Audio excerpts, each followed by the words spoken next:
வணக்கம். பைபிளை முழுவதாக வாசிக்கும் நம் லட்சிய பயணத்திற்கு உங்களை அன்புடன் வரவேற்கிறேன். இன்று நாம் 2 குறிப்பேடு 19வது வாசிக்க இருக்கிறோம். இதுவரை நாம் மொத்த நூல்களில் 32.38% நூல்களை வாசித்து முடித்துவிட்டோம். இன்னும் சில நூல்களை முடித்தால் நம் பயணம் வெற்றிகரமாகும். இன்றைய வாசிப்பின் மூலம் அந்த இலக்கை இன்னும் முன்னோக்கி நகர்த்துவோம். வாங்க தொடங்குவோம். யோசபாத்தை திருக்காட்சியாளர் எடுத்துரைத்தல். யோதாவின் அரசராகிய யோசபாத்து எருசலேமிலிருந்த தம் அரண்மனைக்கு நலமாய் திரும்பி வந்தார். அப்போது அனானியின் மகன் ஏஹூ என்ற திருக்காட்சியாளர் அரசர் யோசபாத்தை சந்தித்து அவரிடம், நீர் தீயவனுக்கு துணை நிற்கலாமா? ஆண்டவரை வெறுப்பவனோடு நட்பு கொள்ளலாமா? அதனால் ஆண்டவரின் சினம் உம்மேல் விளையிருந்தது. ஆயினும் நீர் சில நற்செயல்கள் புரிந்துள்ளீர். அதாவது அசேரா கம்பங்களை நாட்டிலிருந்து எரித்து அகற்றினீர். கடவுளை நாடுவதில் இதயம் நிலையாயிருந்தது என்று கூறினார். யோசபாத்தின் சீர்திருத்தங்கள்.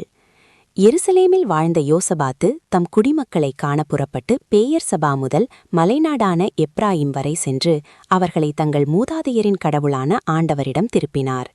மேலும் யூதாவின் அரண்சூழ் நகர்கள் அனைத்திலும் நீதிபதிகளை அவர் நியமித்தார்.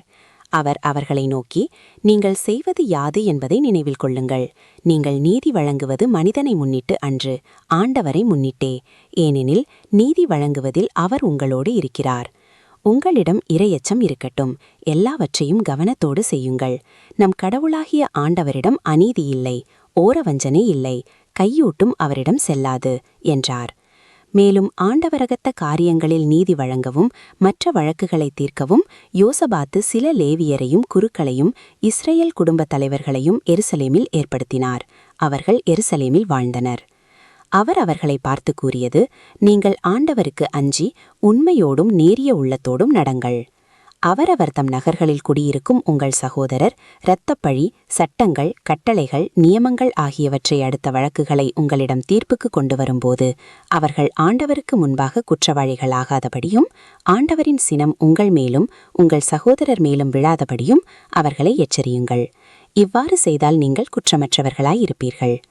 ஆண்டவரகத்த எல்லா வழக்குகளிலும் தலைமை குரு அமரியாவும் அரசனகத்த எல்லா காரியத்திலும் இஸ்மவேலின் மகனும் யூதா மரபின் ஆளுநனுமான செபத்தியாவும் தலைமை வகிப்பார்கள். லேவியர் உங்கள் அலுவலராயிருப்பர். மன உறுதியுடன் செயல்படுங்கள்.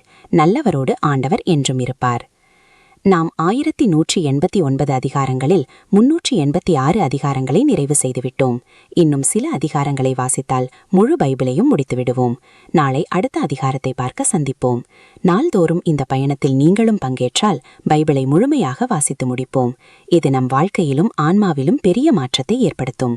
இந்த பயணம் உங்களுக்கு நம்பிக்கையையும் சமாதானத்தையும் கொடுத்தால் இந்த வீடியோவை லைக் செய்யவும் சப்ஸ்கிரைப் செய்யவும் மறக்க வேண்டாம். பகிர்ந்து மற்றவர்களையும் இந்த பயணத்தில் சேருங்கள். நாளை மறக்காமல் வாருங்கள்.